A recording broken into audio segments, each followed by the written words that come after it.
Hi all, welcome to the channel. Today I'm sat in a 2010 Audi A6. It's a C6 generation. This particular model is a 2-liter TDI. I'm after doing the oil change. You can go ahead and check my other video if you're looking for that. And today I'm going to try and reset the oil interval in this, and also the service due light. So we'll come to that in a second. We'll try and do the easy bit first. So I have the car and the ignition is on and the car is not running. And if you go, you'll be familiar, I suppose, if you go into your car menu there and using the dial, go ahead and go into the second bit, the service interval, press the dial. So that's your readings there.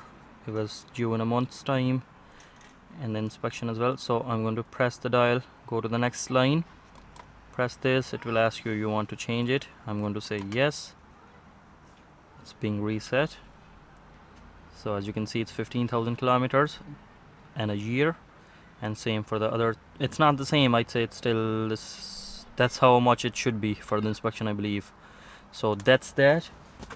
So coming on to my next issue, which is a service due message, and that's something you can't do with the car itself. You have to either use the VCDS or some other tool, and today I'm going to be using my Maxicom or Autel Maxicom MK808 BT.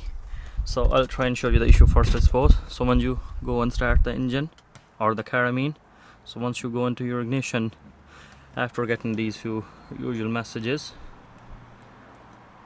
I am getting this. So service due.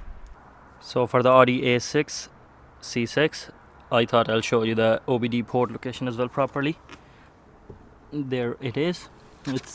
I'll just take this out.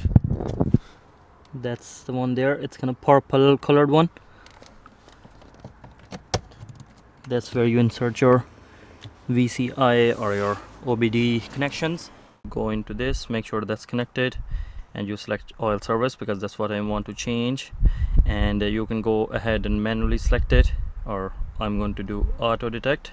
So what this does is scans the VIN. So once you are in the menu of the oil reset after selecting your car and everything, so what you do then is, there's a few ways to do it. You can go into service reset, and it will give you loads of different options. So it will give you all the channels basically manually, and you can edit the values. So I'll just show you, but I'll try and do the auto mode. So here you can see all the different channels, and if you're aware of the channels, you can change them, and I suppose that will help you reset the service due message. What I'm going to just do an auto oil reset, and it communicates with all the relevant channels. Makes life very easier, I think. So set OK, and I believe that should have done the trick. So let me try and turn on and off the ignition. I think it's gone because it usually kind of comes up when you turn it off as well. So let me try again. Normal messages. Passenger airbag on. Fair enough. And this is the moment of truth. It's gone. So we're happy out. And as you can see, I think the inspection is after 15,000 kilometers as well. And make sure you're after doing a bit of inspection or changing the oil or whatever you need to do, which is I'm after doing on this car. So that's why I'm after resetting it as well. I hope this video helped you, especially for the people who use these, and any other tools. Any other tools you have, I think the method is fairly similar. So I'll keep the video here. Thanks very much for watching. Give the channel a subscribe if it helped you any bit, and we'll see you in some other videos.